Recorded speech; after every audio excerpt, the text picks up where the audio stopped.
अच्छा, मैंने आपको पिछले कुछ क्लासेस में बताया था, जब हमने बहुत सारे जियोपॉलिटिकल अफेयर्स के बारे में डिस्कशन किया था, वहां मैंने चाइना की बहुत ही एम्बिशियस प्लान और बहुत ही एम्बिशियस प्रोजेक्ट के बारे में बार बार जिक्र किया था.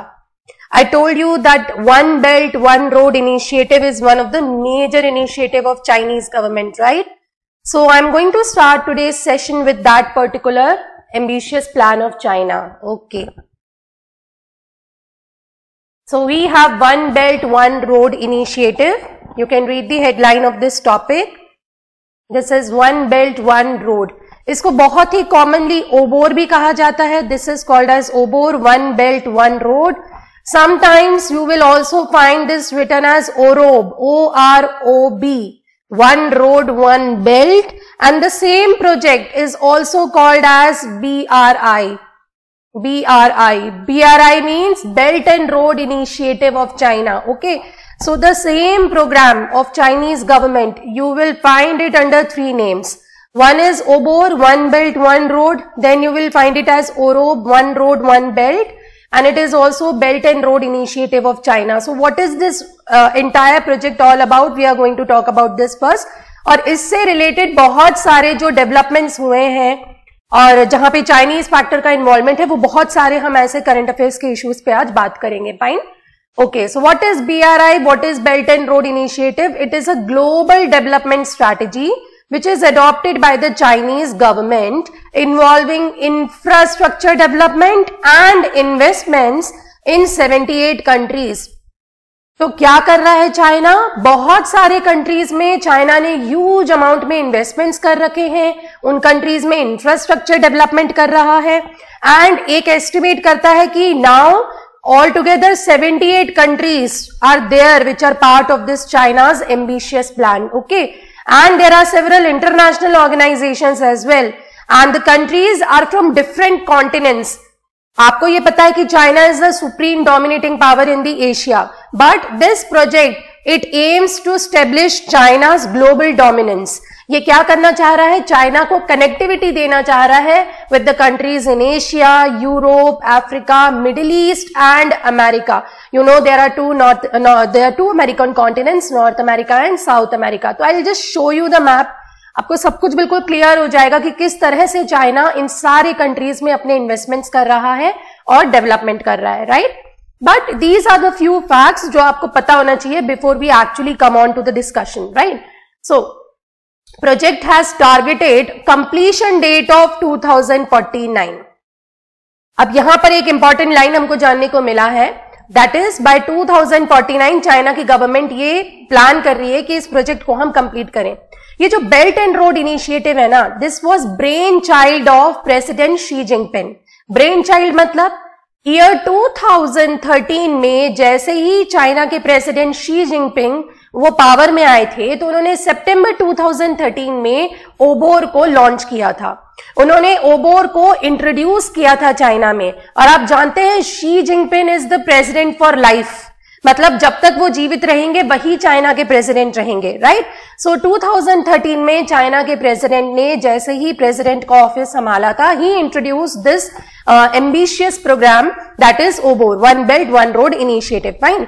तो चाइना ये कहता है कि हमारा ये डेडलाइन है कि हम चाहते हैं कि ईयर 2049 तक हमने जितने भी प्रोजेक्ट्स इस ओबोर स्कीम के तहत प्लान किए हैं वो सारे के सारे प्रोजेक्ट्स हम कंप्लीट कर दें. Now why this year is specifically important? So this 2049, this would mark 100 years of the establishment of government of China, right? China को हम बोल सकते हैं उनका जो गवर्नमेंट स्टेब्लिश हुआ था, कॉन्स्टिट्यूशन स्टेब्लिश हुआ था, that was in 1949. So this would mark 100 years of the establishment of the Chinese government, and in order to mark that day, to commemorate that day, they want this year to be the deadline, right, for One Belt, One Road initiative, which coincides with the 100th anniversary. It's written, okay. अब analyst कहते हैं, they estimate the trade generated by the Belt and Road initiative, this reached around $117 billion last year. मतलब China ने 78 countries में huge investments कर रखे हैं infrastructure development के नाम पर. बहुत सारी चीजें हैं विच वी विल रीड.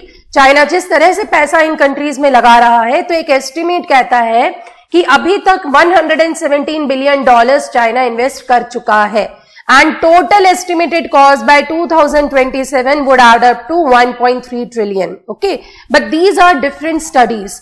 कुछ और आर्टिकल्स हैं, कुछ और ऐसे स्टडीज हैं जो ये प्रोजेक्ट करते हैं कि जब तक चाइना का ये एम्बिशियस प्रोग्राम कंप्लीट होगा, that is one belt one road, will talk about what is road and what is belt over here. China would have spend $4 to 8 trillion. मतलब चाइना प्लान कर रहा है 4 से 8 ट्रिलियन डॉलर्स का investment करने में till year 2049. This is the estimated cost. Okay, now let me show you one interesting map over here. So you can see this Google Earth. आपने सबने देखा हुआ है. You know that this is China. Fine. तो अब हम belt and road के बारे में बात करते हैं कि what is belt and what is road. इसको मैं मैप में भी समझाऊंगी तो it would be very clear for you all कि बेल्ट क्या है, रोड क्या है. देखो, ये तो सैटेलाइट इमेजेस हैं, इससे पहले समझो. नाउ आपको पता है ये पूरा एशिया कॉन्टिनेंट है, ये हमारा इंडिया, ये रहा पूरा यहाँ पे चाइना. फाइन. सो आप देखिए कि China is surrounded by this side. You can see here we have the Pacific Ocean. To the south of China we have the South China Sea. Right, ये साउथ चाइना सी भी बड़ा disputed है. China claims the entire water, almost more than 3/4 waters of South China Sea. Right, and then we have here we have the Indian Ocean. और आपको पता है कि controlling waters is the most important task for most of the government today. Right, क्यों? क्योंकि दुनिया में जितना भी ट्रेड है, more then I should say 80% of the global trade is conducted via water way. तो अभी जितना भी ट्रांसपोर्टेशन होता है, जितना भी ट्रेड होता है कंट्रीज के बीच में, it is all through the waterway. So that's why this route is very very important for China. अब आप देखिए कि ये जो ईस्टर्न पार्ट है चाइना का, if I divide China in 2 halves, if you can see my cursor moving from here, if I divide China in 2 halves, this particular area would be the eastern part of China and this particular area would be the western half of China, right? Let me zoom in a bit. Okay, so this eastern half of China, and here you can see if I divide a line over here, this would be the western half of China. Now यहाँ पे मैं आपको 2 term बताऊंगी. One is landlocked, one is littoral. Landlocked का मतलब होता है ऐसा जमीन which is surrounded by land from all the side. वो चारों तरफ से लैंड से घिरा हुआ है. There is no waterway present near to it. And the littoral का मतलब होता है which is surrounded by waters on the side. So you can clearly see कि चाइना का जो ईस्टर्न हाफ है that is near the water. तो यहां से सारा का सारा जो ट्रांसपोर्टेशन है वो आसानी से हो सकता है. बिकॉज मैंने आपको अभी बताया कि more than 80% of the global trade it is conducted by a water way. Right, तो यहां जितने प्रोविंस हैं चाइना के, जियान प्रोविंस हो गया, जितने भी प्रोविंस हैं यहाँ पे, Hubei and all, Beijing is over here, सारे इंपॉर्टेंट जो शहर है चाइना के, they are all near the eastern half. Right, तो इसके कंपैरिजन में जो वेस्टर्न पार्ट है चाइना का, that is very less developed. Now you can understand the reason why it is very less developed. ठीक है, अब आप ये भी जानते हैं कि दुनिया में चाइना जो है, this is the most populous country in the world. So it's रफली 1.42 बिलियन. ओके, सो इतना ज्यादा पॉपुलेशन है चाइना का. And out of that entire population around 96%, mark my words, 96% of the entire population is settled across the eastern part of China. And very less percentage, very less, that is around 4% is developed around the western part. Now what are the reasons?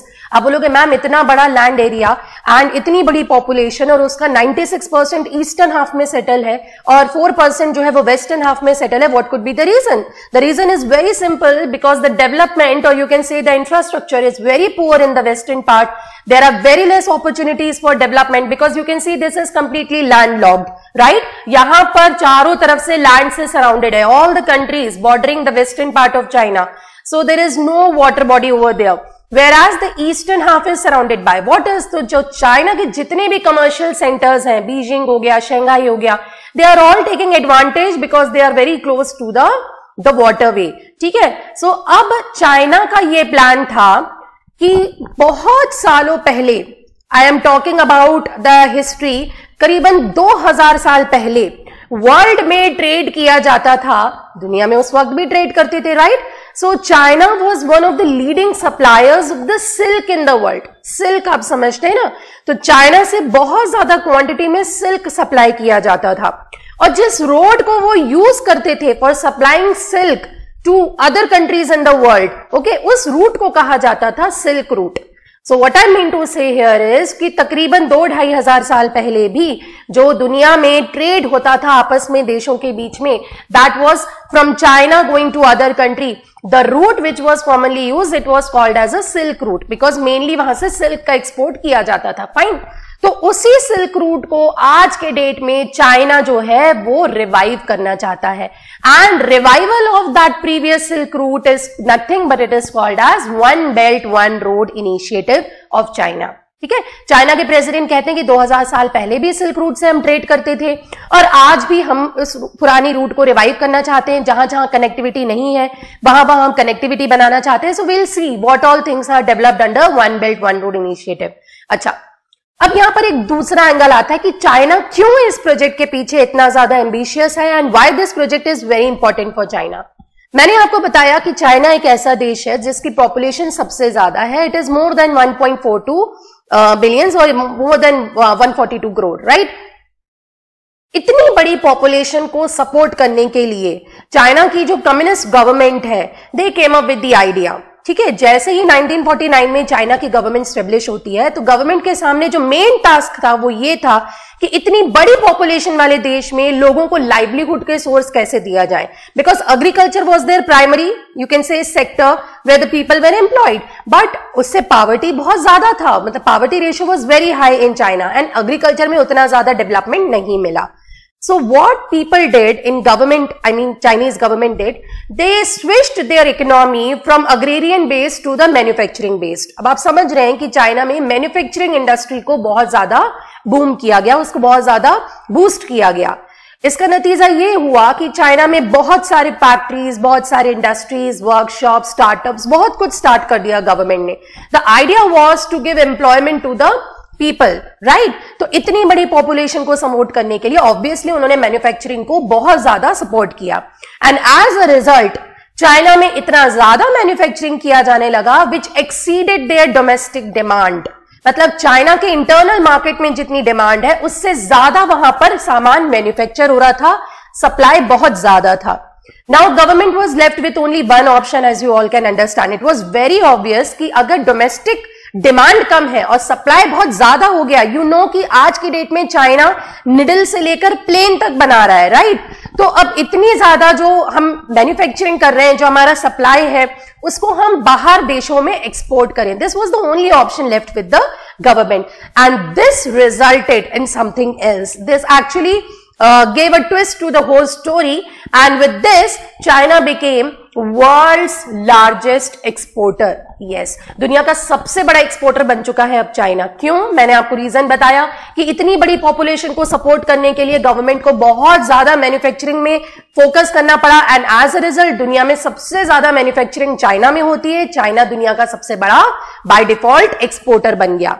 ठीक है. तो ये सारी चीजें बहुत basics हैं, ये आपको पता होना चाहिए.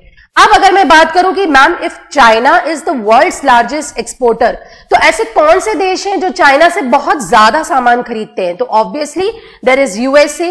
आप देख सकते हैं USA is one of the largest buyer of Chinese goods, right. तो एक तो सबसे बड़ा मार्केट तो यहां पे यूएसए है. उसके बाद there are countries like Hong Kong, Japan, in fact India भी चाइना का बहुत बड़ा मार्केट है.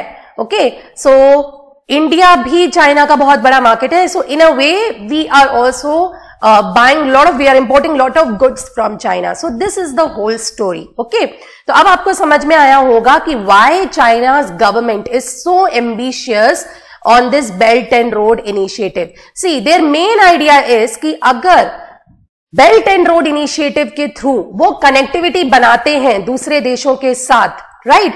So in a way they will be able to maintain the position of the largest exporter.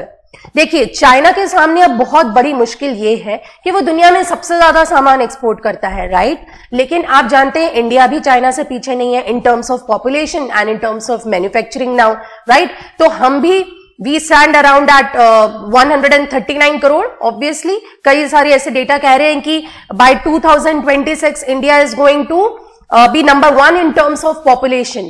और जब से हमारी गवर्नमेंट ने मैन्युफैक्चरिंग पे फोकस करना शुरू किया है, India is giving a very tough competition to China's manufacturing industry. तो अब चाइना के सामने सवाल ये आता था, ये प्रॉब्लम खड़ी हो गई कि चाइना अपना सामान दूसरे देशों को कैसे एक्सपोर्ट करेगा. तो इसी का जवाब है One belt one road Initiative. Now let us come back to the slide again. Okay, so here I have given you some details. ये आपको सारे डिटेल्स पता होना चाहिए. Okay. मैंने आपको ये भी बताया कि project was initially announced in year 2013 by Chinese President Xi Jinping and his purpose was to restore the ancient Silk Route that connected Asia and Europe. The project scope has been expanded over the years to include new territories and development initiatives. So I think ये basics आपको बिल्कुल clear है. Called as Belt and Road Initiative, the project involves Belt and Road Initiative में क्या क्या बनेगा देखिए. Building a big network of roadways, जो लैंड कनेक्टिविटी है वो बनेगी through roadways, railways, maritime ports, power grids, oils and gas pipelines and associated infrastructure. इसको मैं आपको एक मैप में समझाती हूं. See, you can see this map over here. आपको ये जो ऑरेंज लाइन दिख रही है ना, this orange line is the road connectivity. ठीक है, land connectivity. I am sorry, it is the land connectivity. मतलब आप यहां पे दो रूट देखेंगे. एक रूट है जो ऑरेंज कलर में हाईलाइटेड है, this will connect China with other countries through land. And you will see the red line marked over here, this will connect China with other countries through sea. तो यही दो root है belt and road. Belt का मतलब है जो connectivity land के द्वारा दी जाएगी, और रोड का मतलब है जो कनेक्टिविटी मैरीटाइम सिल्क रूट के द्वारा की जाएगी. मैरीटाइम का मतलब होता है पानी के द्वारा, पानी के रास्ते से. तो आप देखिए चाइना का जो जियान प्रोविंस है, यहां से via land China is going to give connectivity to many countries in the Eurasia. Eurasia में वो देश आते हैं जो आधे एशिया और आधे यूरोप के हिस्सा है, जैसे कि Uzbekistan, Kazakhstan, Turkmenistan, Tajikistan, right. It would lead all the way to Iraq, Turkey and even to the European countries. Germany, Spain, यहां तक पहुंचेगा land connectivity. So this is named as belt. Connectivity through land is named as belt. And then maritime silk route, पानी के रास्ते से, देखिए आप जो चाइना पानी के रास्ते से जितना कनेक्टिविटी बनाएगा, these bigger red dots they represent the different ports. Ports का मतलब बंदरगाह. तो अलग अलग देशों में जो पोर्ट्स हैं, यहां पर चाइना की जो शिप्स हैं, जो इनके कंटेनर्स हैं, वो सामान को लेकर जाएंगे. And this is how they are going to manage their export. So this connectivity is called as road. Now don't be confuse. Road का मतलब लैंड नहीं है. रोड का मतलब है मैरीटाइम सिल्क रूट, मतलब पानी का रास्ता. बेल्ट का मतलब है कनेक्टिविटी थ्रू लैंड. इसी को मैंने एक स्लाइड में एक्सप्लेन किया हुआ है. See, the project covers two part. The first is called as silk road economic belt, that is the connectivity via land, which is primarily land based and it is expected to connect China with the Central Asia, Eastern Europe and Western Europe. समझ में आया? Belt and road initiative में belt connect करेगा land के through. और the second is called as 21st century maritime silk road. Road मतलब पानी का रास्ता, which is a sea based and it is expected to will China southern coast to Mediterranean, Africa, Southeast Asia and Central Asia. So belt is actually network of roads and road is actually a sea route. तो जब भी ये ओबोर scheme के बारे में आप कहीं ना कहीं पढ़ेंगे, whenever you read about OROB, OBOR और Belt and Road Initiative, do remember belt का मतलब है land connectivity, road का मतलब है connectivity via waterway. So everyone clear till here? If you have any doubt till this slide, are you all following me? Is everything clear? Am I clear over here? If I can get a quick yes from you all. समझ में आया आपको जितना मैंने बताया? Belt का मतलब क्या है, रोड का मतलब क्या है? ओके. Now moving ahead. ये बेल्ट एंड रोड इनिशिएटिव के there are certain projects. Now these are the different projects that would be covered under belt and road initiative. So we are not going to talk about all the projects in detail, ये सारे आपके examination point of view से नहीं important है, but कुछ ऐसे हैं इनमें से जो बार बार आपके करंट अफेयर्स में पढ़ने में आएंगे, so I will explain that one, जब वो पढ़ने में आएगा तो I will explain that one. जैसे कि पहला प्रोजेक्ट है new Eurasian land bridge, this will connect western China to the western Russia. China Mongolia Russia corridor, आप देख सकते हैं इसमें मंगोलिया और रशिया को इंटरलिंक करने की बात हो रही है। China central Asia west Asia corridor, China Indo China peninsula corridor. This is very important, what we are going to focus on. China Pakistan corridor, China Pakistan economic corridor is commonly called as CPAC, China Pakistan economic corridor, and this is what we are going to discuss, right. ये हमारे लिए important है और हमारे देश के current affairs के लिए इंपॉर्टेंट है। And then we have the Bangladesh China India Myanmar corridor, this is also called as China Myanmar economic corridor. ये जब आएगा तो मैं आपको इसके बारे में भी बताऊंगी। Okay, so these are the different projects that would be carried out under this Belt and Road Initiative. इसमें अभी चाइना ने ऑलरेडी पैसा लगा दिया है इन प्रोजेक्ट्स के ऊपर एंड काम जो है वो चालू है। ओके, नाउ अब हम ओबोर के थोड़े सिग्निफिकेंस की बात करते हैं। This is of prime significance to China. मैंने रीजन आपको बताया, चाइना के प्रेसिडेंट शी जिनपिंग ओबोर को इतना ज्यादा महत्वाकांक्षी प्रोजेक्ट क्यों समझते हैं। रीजन क्या है, दुनिया का सबसे बड़ा एक्सपोर्टर है चाइना, अपना सामान उसको दुनिया तक पहुंचाना है, लेकिन China is facing a very tough competition from other countries as well. Brazil हो गया, इंडिया हो गया, जर्मनी हो गया, तो चाइनीज गुड्स को ये कंपटीशन ना फेस करना पड़े, तो चाइना ये कोशिश कर रहा है कि वो खुद ही अपना सामान दुनिया के कंट्रीज तक पहुंचा दे। This is one agenda, right, ताकि चाइना के जो एक्सपोर्ट्स हैं वो वैसे ही मेंटेन रहे, चाइना के एक्सपोर्ट्स में कोई कमी नहीं आना चाहिए। Fine, so it aims to boost the domestic growth. China की जो इकोनॉमी है this is mainly dependent on export, do remember this. और मैंने आपको वो लिस्ट भी बताई हुई है when we talk about GDP, gross domestic product. मैंने आपको ये बताया था कि जीडीपी को मेजर करने के दो तरीके होते हैं, one is nominal GDP, one is purchasing power parity. Purchasing power parity के बेसिस पे चाइना इस वक्त दुनिया का नंबर 1 है, राइट। सो चाइना की इकोनॉमी जो है उसकी टोटल नेटवर्थ जो है somewhere around 14 trillion US dollars. हालांकि अमेरिका की इकोनॉमी 21 ट्रिलियन US डॉलर्स है when we talk about nominal, but China की इकोनॉमी की जो नेटवर्थ है 14 ट्रिलियन, और इंडिया की बात करें तो we stand at 2.9 trillion dollars. तो आप देखिए तकरीबन 5 गुना से भी, मतलब लगभग 5 गुना है, तो ये बहुत, अभी हम बहुत दूर हैं चाइना की इकोनॉमी से अगर हम अपनी इकोनॉमी को कंपेयर करें। By connecting the less developed border regions like Xinjiang with the neighbor nations, China expects to bump up the economic activity. Second agenda क्या था, पहला तो भैया अपने एक्सपोर्ट्स मेंटेन करना है। चाइना का दूसरा एजेंडा है कि चाइना का जो लेसर डेवलप्ड वेस्टर्न हाफ है, जहां पे पॉपुलेशन कम है, अगर वो वेस्टर्न हाफ वाया लैंड दूसरे देशों से कनेक्ट हो जाता है तो वहां पर भी इंफ्रास्ट्रक्चर डेवलपमेंट होगा, वहां के लोगों को एम्प्लॉयमेंट अपॉर्चुनिटीज मिलेंगी, एंड एज अ रिजल्ट वो एरिया भी डेवलप हो जाएगा, and then population can easily migrate to the western part as well, तो ताकि बैलेंसली सेटल हो जाए उनकी पॉपुलेशन, राइट।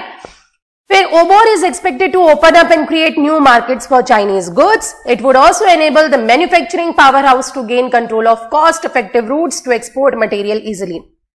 अभी स्पेन तक, इवन जो मैड्रिड है स्पेन का, वहां तक चाइना ने अपना रेल कनेक्टिविटी बैठा चुका है अंडर ओबोर। जर्मनी तक चाइना का जो है रेलवे नेटवर्क ऑलरेडी स्टेब्लिश हो चुका है, जहां पे ट्रेन्स जो है वो आसानी से चाइनीज गुड्स को वहां तक पहुंचा रही हैं। अच्छा, आपको मैंने बताया कि बेल्ट है और रोड है। बेल्ट का मतलब लैंड कनेक्टिविटी, रोड का मतलब सी कनेक्टिविटी। आप ये जानते हैं कि पानी के द्वारा जो भी ट्रेड होता है, this is going to take a lot of time. Yes, the time that would be taken for transportation of the goods through waterway is definitely going to be more as compared to what it is going to be via land. क्योंकि rail में जो भी train होती है उनमें बस जो goods carrier होते हैं उनमें सामान लोड होता है, और वो कम टाइम में, मतलब यू कैन से ऑलमोस्ट इन अ मंथ वो इतना लंबा सफर ट्रैवल कर सकते हैं। और वहीं ये जो सी वाला रूट होता है, यदि शिप्स यहां पे जाते हैं, कार्गोज यहां पे जाते हैं, so they take more than 3 months 4 months, fine. So roadway बन जाने से टाइम भी बचेगा, ओके, रिसोर्सेज भी बचेंगे, फ्यूल भी बचेगा, तो बहुत सारे फैक्टर्स हैं, राइट। ओके, आगे बढ़ते हैं इस पे। मैंने आपको बताया था कि we will be specifically talking about China Pakistan economic corridor because this is where Chinese factor influence Pakistan and this is how India has to interfere in this project. अब देखिए, मैं आपको चाइना पाकिस्तान इकोनॉमिक कॉरिडोर के बारे में बताती हूं। Let me show you a map over here. You can see this is the map of Pakistan. ये पाकिस्तान है पूरा, ये हालांकि उनका पुराना मैप है। पाकिस्तान की गवर्नमेंट ने रिसेंटली अपना नया पॉलिटिकल मैप इशू किया है और उस इशू पे आज हम बात भी करेंगे, right. So this is the political map of government that is release by the government of Pakistan. यहां पर आप ये देख रहे हैं ग्वादर लिखा हुआ है। So this, okay just a second, Gwadar. So Gwadar is actually a port. Okay, so this Gwadar port is very close to Arabian Sea. It is on the Arabian Sea and it is very close to Karachi, right? You can read over here. So what China is planning under China-Pakistan Economic Corridor, China want to connect this Gwadar port up to, this project is going to run all across the length of Pakistan from Gwadar port up to a city that is in China under Xinjiang province. Right? You can see this over here. This is the boundary between Pakistan and China. So this project would link Gwadar port all the way up to a city in Xinjiang province and the name of that place is Kashgar. Okay. So China Pakistan Economic Corridor क्या चाहता है?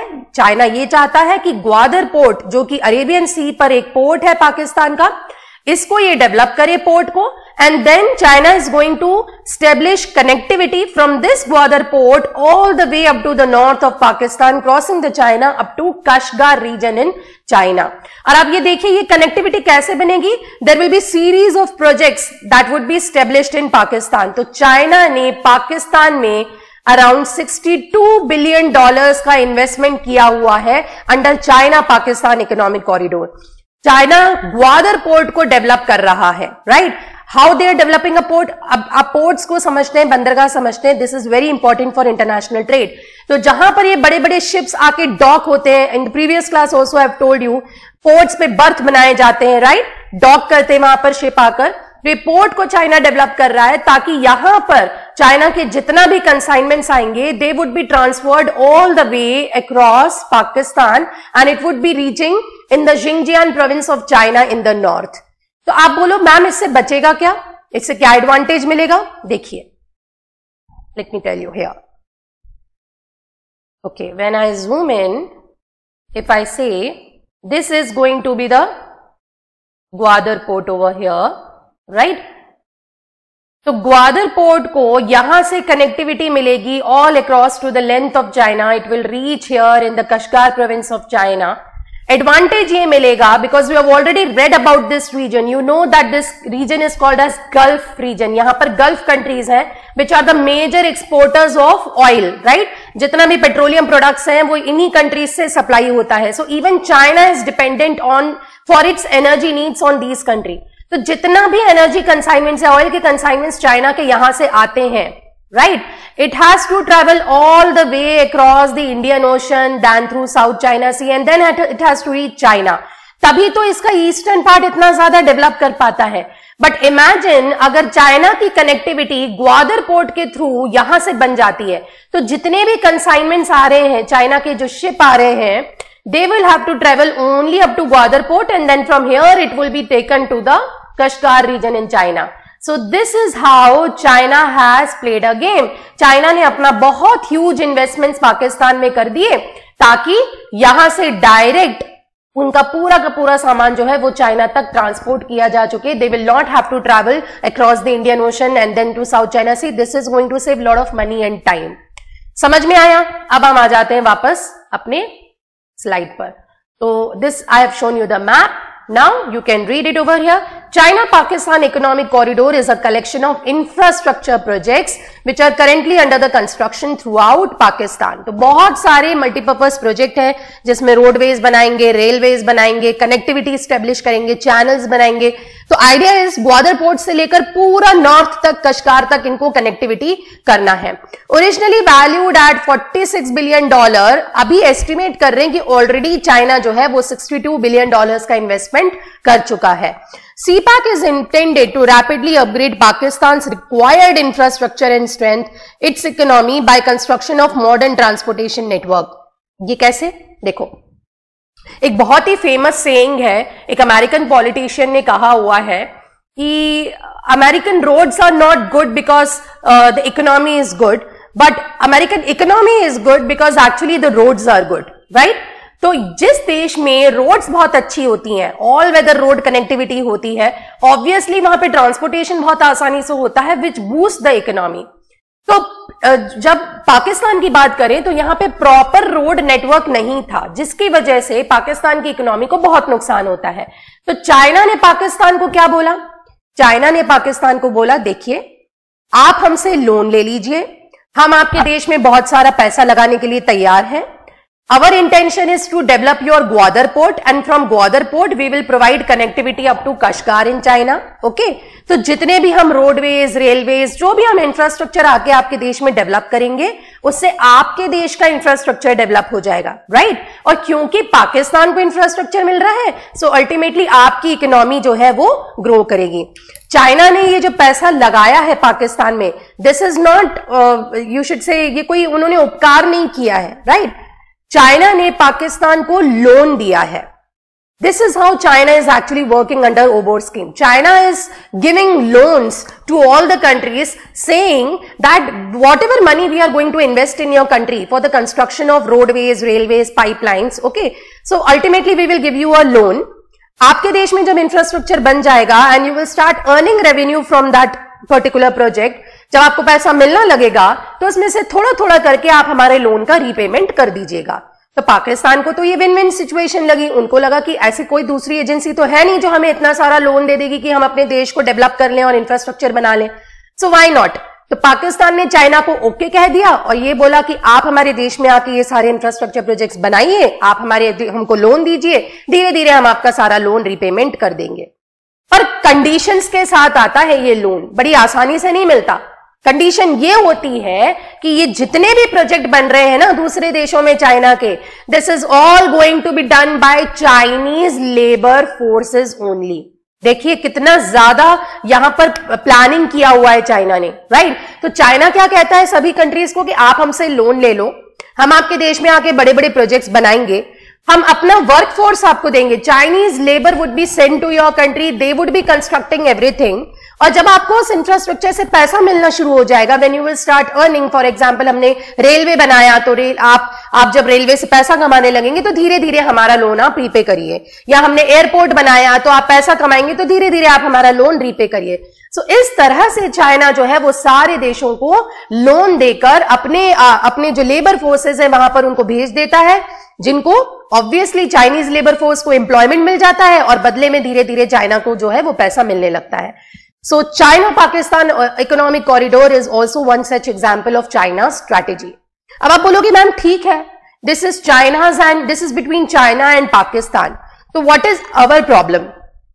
अब मैं यहां पर India का angle आपको बताती हूं. देखिए अब ये जो है कि जो भी मॉडर्न ट्रांसपोर्टेशन नेटवर्क बनने वाला है under the CPEC, that would develop the sea port in Gwadar and with the northern Pakistan. जैसा कि मैंने आपको बताया कि ग्वादर को कशगार से कनेक्ट करना है. 1100 किलोमीटर लंबा एक रोड बनाया जाएगा between the cities of Karachi and Lahore. ये सब उस प्रोजेक्ट के अंदर है. फिर कई सारी रेलवे लाइन बिठाई जाएंगी, राइट? इस प्रोजेक्ट में जो प्रॉब्लम है वो प्रॉब्लम है इस एरिया की, this region. Okay, as you can clearly see now, this here is LOC, right?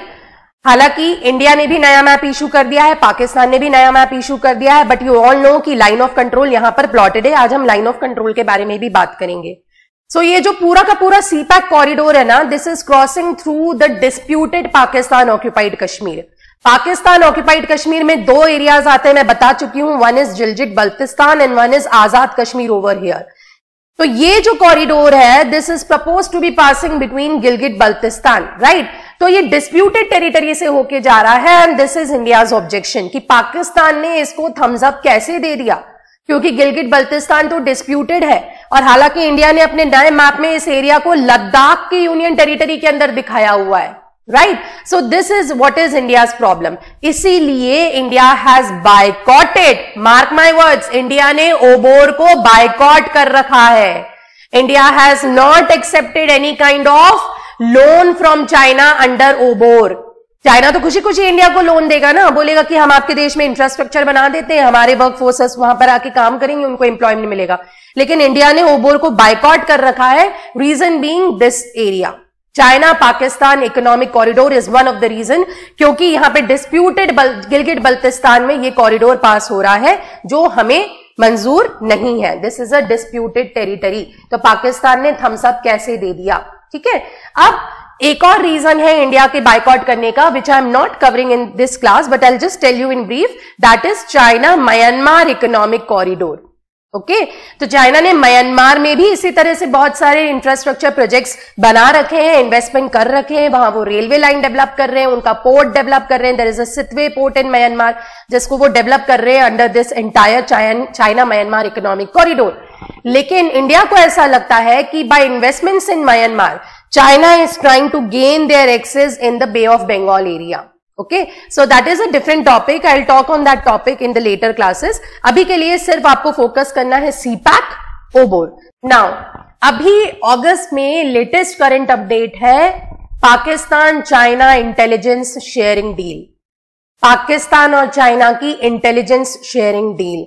So I think अब आपको ओबोर अगर समझ में आ गया है कि चाइना का फ्लैगशिप स्कीम क्या है, चाइना का एम्बिशन क्या है, और आपको सीपैक समझ में आ गया है कि what is the reason for big friendship between China and Pakistan, इतना तो आपको समझ में आ गया कि चाइना और पाकिस्तान की फ्रेंडशिप का कारण क्या है।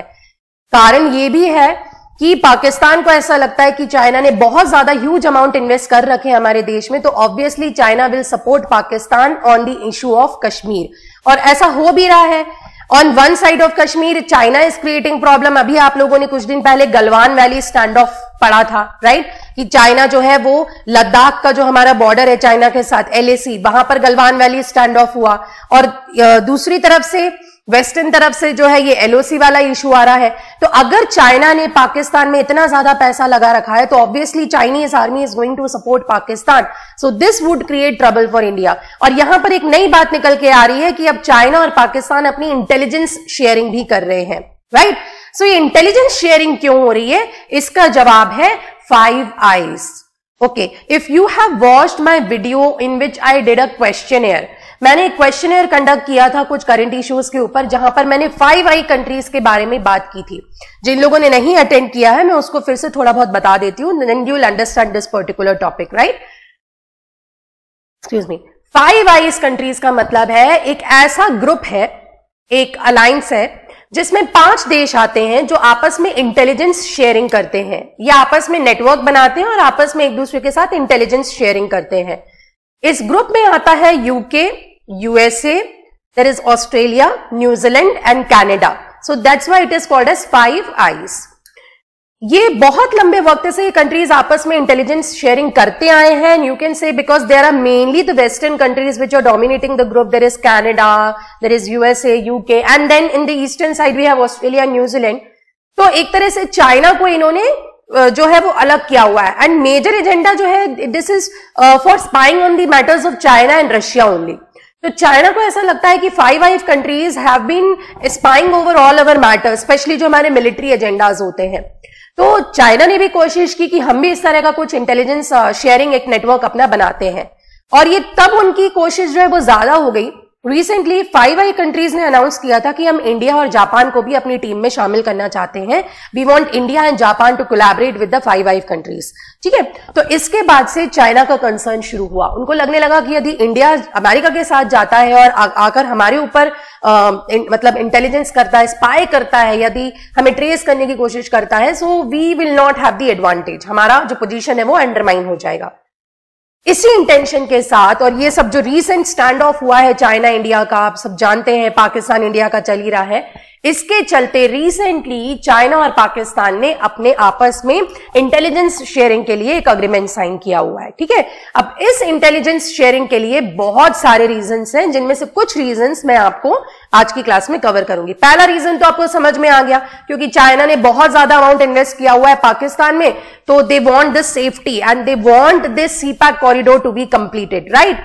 चलिए A new report has claimed that China and Pakistan have begun an unprecedented intelligence sharing agreement that would allow Beijing to interfere in Afghanistan. जो मेजर एजेंडा आप कह सकते हैं इंटेलिजेंस शेयरिंग अग्रीमेंट का, वो है ये कि चाइना जो है वो अफगानिस्तान में नजर रखना चाहता है। अब मैं अफगानिस्तान की बात कर रही हूं, यहां पर एक तीसरी कंट्री की एंट्री हो रही है।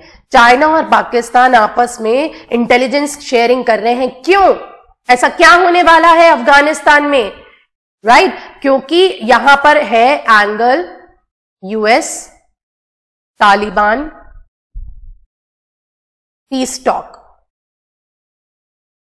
चाइना अब चाहता है कि वो अफगानिस्तान के मैटर्स पे नजर रखे, and that is only possible if they share the intelligence with Pakistan, because Pakistan की जो आईएसआई है, पाकिस्तान की जो इंटेलिजेंस एजेंसी है जिसका नाम है ISI, inter service intelligence, they have good, you should say they have the channel और they have the communication with Taliban. अब ये तालिबान क्या है? कई लोगों को डाउट होगा, ma'am what is Taliban and what is Afghanistan and Taliban issue.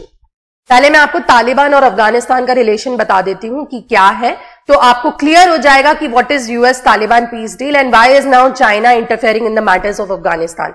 मैंने कहा करंट अफेयर्स एक दूसरे से बहुत कनेक्टेड होता है, तो you must understand all the issues in detail ताकि आपको इंटरनेशनल रिलेशंस अच्छे से समझ में आए। राइट, देखिए जब मैं बात करती हूं अफगानिस्तान की, तो अफगानिस्तान को कहा जाता है Islamic Republic of Afghanistan. Fine, मैं बहुत ज्यादा पहले नहीं जाऊंगी, मैं तालिबान से शुरू करती हूं। 1990s में, अर्ली 1990s में एक पश्तून मूवमेंट शुरू होता है, ठीक है, जिस मूवमेंट का नाम रखा जाता है तालिबान। तालिबान का पश्तो लैंग्वेज में मतलब होता है student. Okay, so this was a student revolution, और you should say student revolt, जो तालिबान जो अफगानिस्तान में होता है। और ये जो स्टूडेंट्स होते हैं इनको धीरे धीरे पाकिस्तान की तरफ से मिलिटेंट ट्रेनिंग मिलती है। Okay, so they kind of get weapons in their hand and they started revolting against the government of Afghanistan, and slowly and gradually, बहुत लंबे वक्त के बाद, मतलब मैं करीबन 10-12 साल के बाद, Taliban was able to capture around 90% of Afghanistan.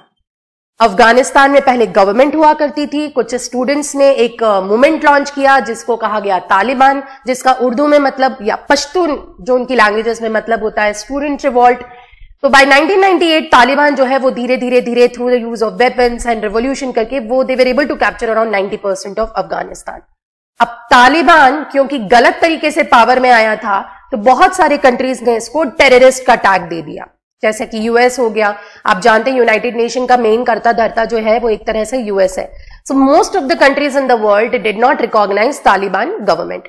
तो तालिबान को उन्होंने क्या बोल दिया? तालिबान को उन्होंने बोला कि this is a terrorist faction. Right, okay, अब कहानी आगे बढ़ती है। आप लोगों ने वर्ल्ड ट्रेड सेंटर अटैक के बारे में थोड़ा बहुत सुना होगा, 9/11 अटैक्स के बारे में थोड़ा बहुत सुना होगा। राइट, वर्ल्ड ट्रेड सेंटर जो यूएसए में था, वहां पर एक टेररिस्ट आउटफिट अटैक करता है जिसका नाम था अलकायदा, और अलकायदा का लीडर होता था ओसामा बिन लादेन। तो अब यूएसए पे जब वर्ल्ड ट्रेड सेंटर पे अटैक हुआ, तो यूएसए का टारगेट था कि किसी भी तरह से अलकायदा के लीडर ओसामा बिन लादेन को हमें मारना है। यूएसए को यह पता चलता है कि जो अफगानिस्तान में जो तालिबान रेबल ग्रुप है, जो टेररिस्ट आउटफिट है, this Taliban is actually supporting al Qaeda. समझ में आ रहा है? If you have any doubt in between you can ask me. Right, Afghanistan में तालिबान आ चुका है पावर में, जिसको पूरी दुनिया एक टेररिस्ट आउटफिट कहती है। इसी बीच में 2001 में अमेरिका में अटैक होता है वर्ल्ड ट्रेड सेंटर में, और वो अटैक के पीछे जवाबदारी किसकी होती है? अलकायदा के लीडर की, ओसामा बिन लादेन की। राइट, तो अमेरिका अब पूरी तरह से अलकायदा को खत्म करने के पीछे लग जाता है। And America contacted Taliban and said कि we know that you have been giving shelter to Osama bin Laden, so आप उसे एक्स्ट्राडाइट कर दो, send Osama bin Laden to us, hand him over to us, otherwise हम आपके पूरे जितने भी कैंप्स हैं, your military camps, it will be destroyed by the American attack. Right, तो तालिबान बोलता है हम आपके पास क्या प्रूफ है, ऐसा कोई एविडेंस है जो ये सजेस्ट करता है कि ओसामा बिन लादेन को हमने शेल्टर दिया हुआ है? अमेरिका की बात जब वो नहीं मानते हैं, तो 2001 में अमेरिका जो है वो पूरे के पूरे तालिबान के कैंप्स को डिस्ट्रॉय कर देते हैं। उस वक्त के जो तालिबान के लीडर होते हैं मोहम्मद उमार, उनको मार दिया जाता है। ठीक है, वो skilled in a drone strike. अब अमेरिका को खबर मिलती है कि this Taliban was also supported from Pakistan, तो अमेरिका के जो ऑफिसर्स होते हैं which were responsible for finding Osama bin Laden वो पहुंचते हैं Pakistan. And you all know the latest story कि एबटाबाद में ओसामा बिन लादेन को पाकिस्तान में मारा जाता है। लेकिन इसमें पूरे ऑपरेशन में नुकसान किसका हो गया? नुकसान हो गया था तालिबान का। अब अमेरिका को ऐसा लगता है कि भले ही वो एबटाबाद में मिला विच वॉज इन पाकिस्तान, लेकिन इस चक्कर में तालिबान और अफगानिस्तान का भी डिस्ट्रक्शन हो गया because lot of infrastructure was destroyed, ठीक है, इन ड्रोन स्ट्राइक्स। तो अमेरिका को ऐसा लगने लगा कि now it is our responsibility कि हम अफगानिस्तान में एक प्रॉपर स्टेबल गवर्नमेंट स्टेब्लिश करें, ठीक है। नाउ आई होप आप लोग मुझे फॉलो कर पा रहे हैं, you are able to understand me that because of America's invasion in Afghanistan, Taliban camps were completely destroyed, their leader was killed, okay. So it was now America's responsibility, this is at least what they felt, that we should help a proper government to be formed in Afghanistan. तो America की advice के अंदर अफगानिस्तान में elections होते हैं and their first democratically elected president come into power, और उस president का नाम था हामिद करजाई, ठीक है। सो 2004 में हामिद करजाई जो अफगानिस्तान के प्रेसिडेंट चुने जाते हैं वाया इलेक्शन, डेमोक्रेसी वहां पे स्टेब्लिश होती है। तो अब अमेरिका को ऐसा लगता है कि हमने यहाँ पे इलेक्शंस कंडक्ट करवा दिए, यहाँ पे डेमोक्रेटिकली इलेक्टेड प्रेसिडेंट भी आ चुके हैं, ठीक है, तो अब चीजें जो है वो ठीक हो जाएंगी। बट ऐसा नहीं होता है। जो तालिबान कैंप्स डिस्ट्रॉय हो गए थे, अब वो पाकिस्तान में कुछ लोग जो भाग निकले, कुछ टेररिस्ट थे जो भाग निकले and they were able to survive in Pakistan, they started operating from Pakistan itself, right? They were getting the support of, it is claimed that they were getting the support from ISI and Taliban was now operating from Pakistan itself. तो America को लगता है कि ये जो अफगानिस्तान में इतनी मुश्किल से गवर्नमेंट बनी है, ये स्टिक नहीं पाएगी, जो तालिबान है यहां पे आके गवर्नमेंट को मार देंगे या जो भी उनके प्रेसिडेंट है उनका असैसिनेशन हो जाएगा।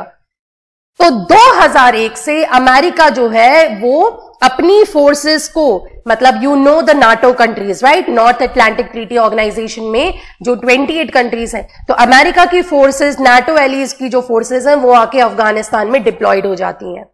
यहां पे एक बहुत इंपॉर्टेंट पॉइंट मैंने आपको बताया है कि अमेरिका जो है वो अपने बहुत सारे सोल्जर्स को अफगानिस्तान में भेजता है to maintain peace and stability in the region. ऐसा क्यों किया अमेरिका ने? क्योंकि अमेरिका को डर था कि जब अमेरिका यहां से बैक ऑफ कर लेगा, वापस चला जाएगा, ठीक है, और अफगानिस्तान की जो गवर्नमेंट यहां पे बड़ी मुश्किल से बनी है, the president who is elected, तो ये Taliban would assassinate the president and Taliban would not let the democracy to be established in Afghanistan. क्योंकि तालिबान क्या चाहता था? तालिबान चाहता था यहां पे शरीयत लॉ के हिसाब से रूल करना। अब आई होप आपको शरीयत लॉ पता है। शरीयत होता है, you can say orthodox Islamic law, barbaric laws होते हैं। तालिबान वाले कहते थे कि अफगानी जो मेन हैं, they should keep long beards, the women should bear complete बुरखा, they should be covered from top to bottom, right. Education was not allowed for girls, specially 10 years and over की जो ऊपर की जो लड़कियां, उनको स्कूल जाना अलाउड नहीं था। तो बहुत सारे रेस्ट्रिक्शंस थे एंड प्लस बारबारिक पनिशमेंट्स देते थे तालिबान की सरकार। जैसे यदि कोई कन्विक्टेड मर्डरर है तो उसको पब्लिकली एग्जीक्यूट किया जाएगा, if somebody is convicted of theft तो उसको एम्प्यूटेट कर दिया जाएगा। तो ये सारी चीजें अफगानिस्तान के जो लोग थे, the common people, they were not accepting this and this was the reason why America wanted that a proper democratic government should be established in Afghanistan. Fine, तो आपको ये पूरा एंगल समझ में आया होगा कि किस तरह से तालिबान जो था वो पावर से हटा, किस तरह से डेमोक्रेटिकली इलेक्टेड गवर्नमेंट वहां पे बनी अफगानिस्तान में। आपको ये पूरा एंगल समझ में आया। और आज तक टिल डेट अमेरिकन ट्रूप्स उस देश में डिप्लॉयड है। आज की डेट पर भी, इफ आई से अबाउट 2020 अगस्त, near about 8,600 American soldiers are deployed in Afghanistan, right. अब यहां पर आता है अपडेट्स। ये तो हो गई 2001 की बात कि उन्होंने सोल्जर्स वहां पे तैनात कर दिए थे।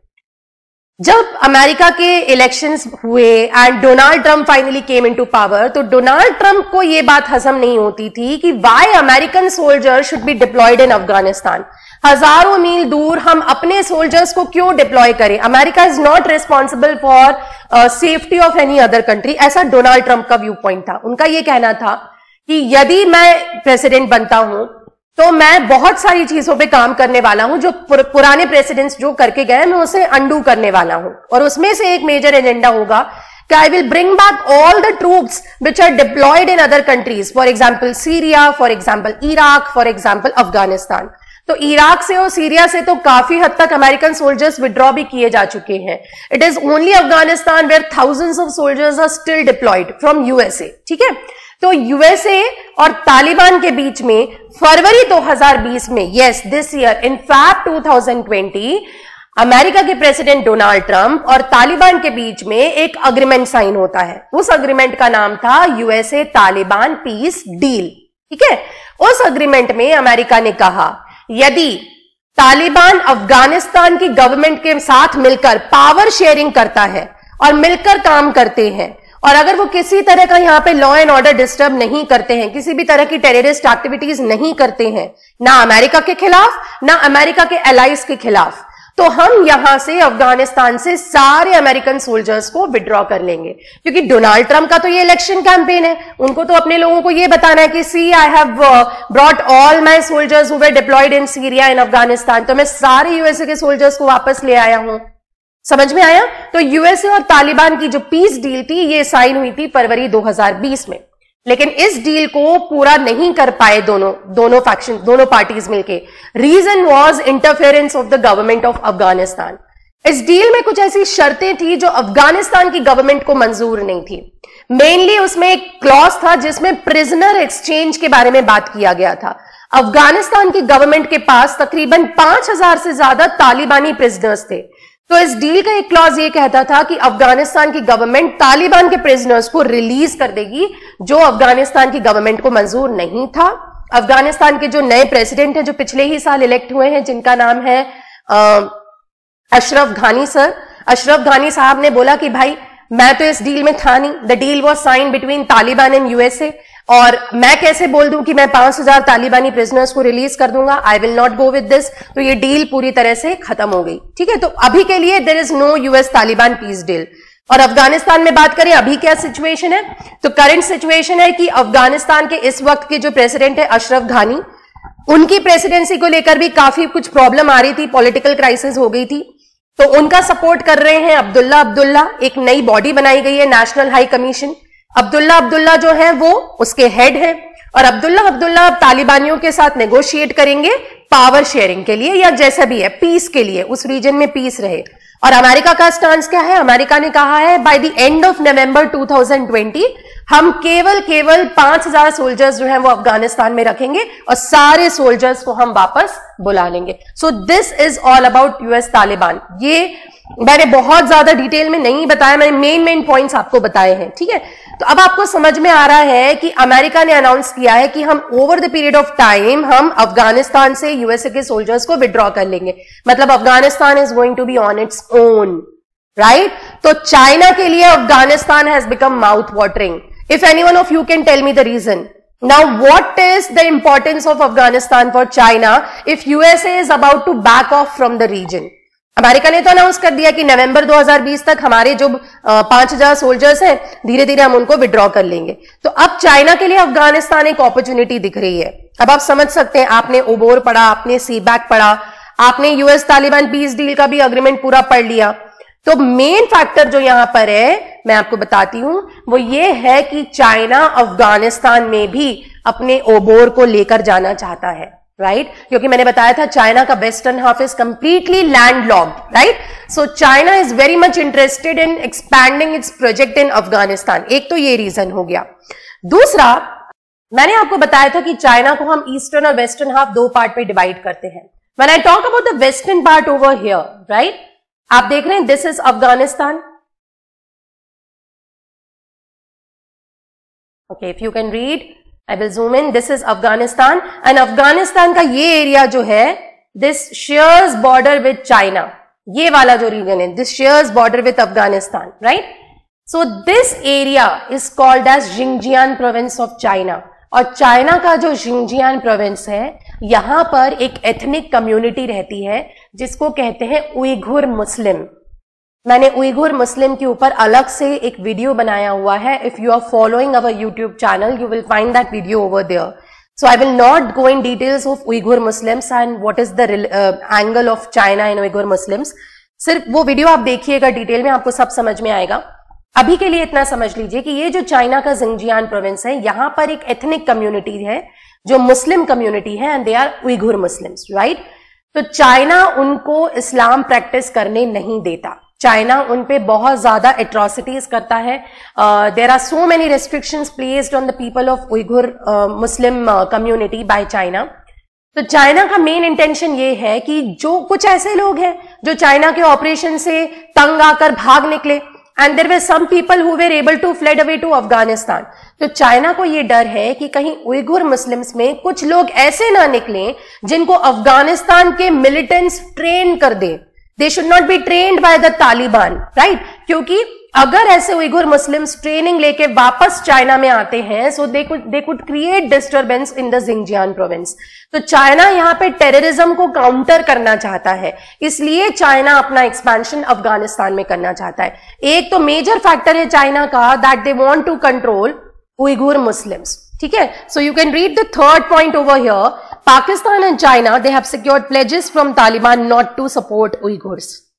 चाइना ये प्रेशराइज कर रहा है थ्रू पाकिस्तान, मतलब वाया पाकिस्तान जो चैनलिंग हुई है तालिबान से बात करने के लिए कि भैया आप उइघुर मुस्लिम्स को सपोर्ट नहीं करोगे. उइघुर मुस्लिम्स जो चाइना के जिंजियान प्रोविंस के रेसिडेंट्स हैं उनको आप ट्रेनिंग नहीं दोगे. यहां पर हमारे एरिया में लॉ एंड ऑर्डर की प्रॉब्लम नहीं होना चाहिए. Again I am reminding you, there is a dedicated video on Uyghur Muslims on our YouTube channel. You can read about it. There is a lot of content over there. Just go through that video, right. In short, Uyghur Muslims are Muslim Turkic ethnicity who regard themselves as culturally and ethnically close to Central Asian nation. तकरीबन 11 million Uyghur रहते हैं China के जिंजियान province में. China इनको इस्लाम practice नहीं करने देता, इनको नमाज नहीं पढ़ने देता, इनका पूरे टाइम इनकी स्क्रूटनी होती है. मतलब at every corner of Xinjiang province you will see a camera, and this camera continuously it monitors every person who belong to the Uyghur ethnic community. तो बहुत से restriction है. एंड इनफैक्ट कुछ ऐसे सैटेलाइट इमेजेस सामने आए थे जिसमें चाइना ने बहुत सारे डिटेंशन सेंटर्स बना रखे जहां पर इन उइघुर मुस्लिम्स को वो डिटेन करके रखा हुआ है. ठीक है. China also aims economic expansion in this region and trying hard to take the Belt and Road Initiative to Afghanistan. तो ये सेकंड फैक्टर. पहला फैक्टर तो मैंने बताया कि चाइना नहीं चाहता कि तालिबान जो है वो उइघुर मुस्लिम्स को ट्रेन करे. दूसरा फैक्टर ये है कि चाइना अपने बेल्ट एंड रोड इनिशिएटिव को अफगानिस्तान तक लेके जाना चाहता है. ठीक है. It has already reserved major mineral stock piles for itself. China की कुछ कंपनीज थी, स्टेट ओन्ड कंपनीज थी, इन्होंने अफगानिस्तान में कुछ रिजर्व्स खरीदे हैं. Basically 11 million tons of copper reserves इन्होंने खरीदे हैं.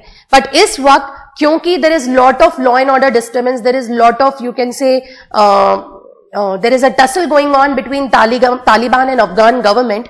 चाइना की ये कंपनी वहां पर काम नहीं कर पा रही है, बट उन्होंने बहुत सारे इन्वेस्टमेंट्स ऑलरेडी कर रखे अफगानिस्तान में ऑफ अराउंड $3 बिलियन. तो चाइना अपना ये वाला जो उन्होंने इन्वेस्टमेंट पहले कर रखे हैं, इस पैसे को, इस इन्वेस्टमेंट को खराब नहीं होने देना चाहता.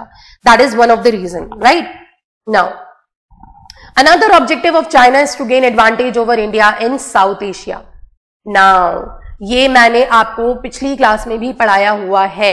रिमेंबर, मैंने आपको छाबहार पोर्ट डील पढ़ाया था. India's investment in Iran in Chabahar port deal.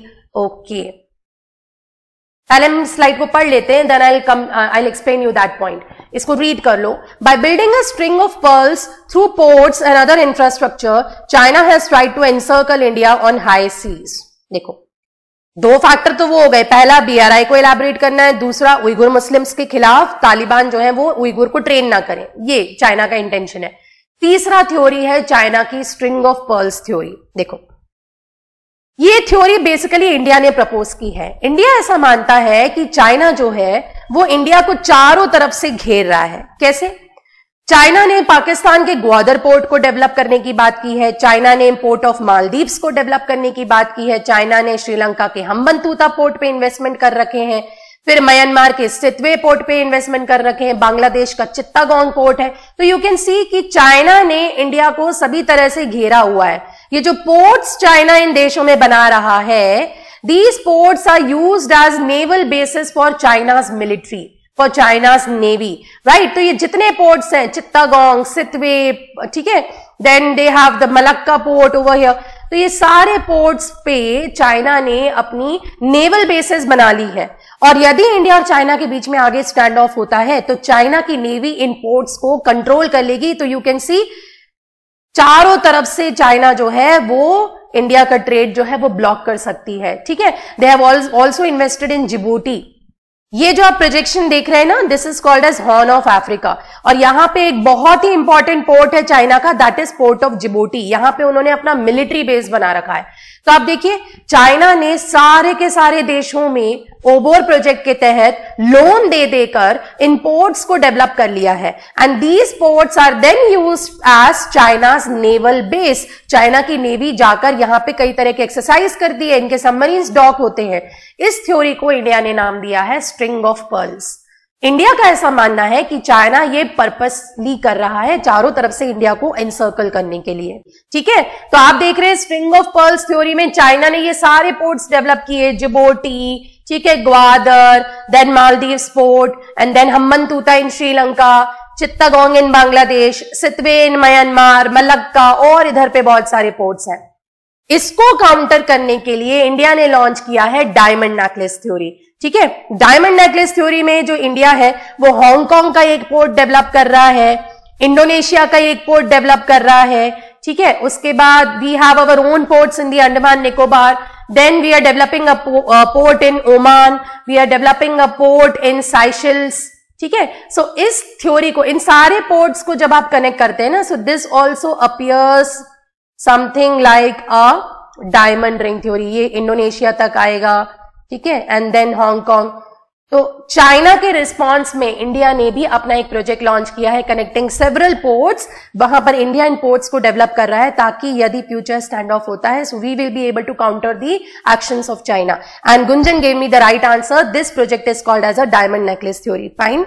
सो ये सारी चीजें आपको समझ में आ रही हैं।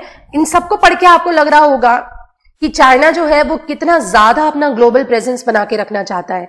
मतलब पानी ही नहीं, पोर्ट्स ही नहीं, लैंड भी, सब कुछ वो कंट्रोल करके रखना चाहता है। तो this is also major intention कि अफगानिस्तान में जो चाइना है इट इज इंटरेस्टेड, राइट। क्योंकि आपको पता है अफगानिस्तान से लगा हुआ ईरान है। You just saw in this map, Afghanistan के बिल्कुल बाजू में ईरान है, and India has invested in Iran. आपको पता है, right, here Iran. This is the Chabahar port India has invested, and यहाँ पर अफगानिस्तान आता है। So through Chabahar port India plans to supply materials to Afghanistan. तो चाइना इसको काउंटर करना चाहता है। So that is also one of the major agenda कि पाकिस्तान के साथ मिलकर China is planning such conspiracy. अच्छा, कुछ ऐसी रिपोर्ट्स आई हैं कि intelligence sharing has already started between China and Pakistan. ऐसे कैसे? चाइना की एक बहुत ही बोल सकते हैं सबसे टॉप सीक्रेट एक कमीशन होती है जिसका नाम होता है चाइना सेंट्रल मिलिट्री कमीशन, और इस सेंट्रल मिलिट्री कमीशन को हेड करते हैं खुद चाइना के president Xi Jinping. Okay, so there are reports that Pakistan के जो मिलिट्री, जो डिफेंस मिनिस्टर हैं, इनफैक्ट जो उनके प्राइम मिनिस्टर हैं, they are already attending this the top secret meetings of this commission, China Central Military Commission. However, the Pakistani general is allowed to be the part of the meetings as an observer, but there are reports, ऐसे कुछ photos भी आई हैं जिसमें इमरान खान और उनके जो chief of army है वो सारे चाइना की इस सेंट्रल मिलिट्री कमीशन की मीटिंग को अटेंड कर रहे हैं, right. So this is a problem for India. Now you should understand that how it is going to be a problem for India. China जो है वो इंडिया को चारों तरफ से घेर रहा है, एंड हमारे जो रिलेशंस अफगानिस्तान के साथ है, because if we talk in this region कि एक तरफ पाकिस्तान हो गया, एक तरफ चाइना हो गया, सो बियॉन्ड पाकिस्तान अफगानिस्तान के साथ इंडिया के अच्छे रिलेशंस हैं। इनफैक्ट इंडिया ने अफगानिस्तान में $400 बिलियन का इन्वेस्टमेंट भी किया हुआ है। अफगानिस्तान की पार्लियामेंट भी इंडिया कंस्ट्रक्ट करवा रहा है, वहां पे कई सारे डैम्स भी इंडिया कंस्ट्रक्ट करवा रहा है। तो यदि चाइनीज इन्फ्लुएंस होता है अफगानिस्तान में, बिकॉज आपको पता है कि USA soon going to be off from Afghanistan, और यदि वहां चाइना का इन्फ्लुएंस बढ़ता है, so this would pose a problem in our economic growth as well, because हम प्लान कर रहे थे कि चाबार पोर्ट के through we are able to trade with Afghanistan and even with the countries to the north of Afghanistan. तो वो सब China जो है वहां पर इन्फ्लुएंस करने लगेगा।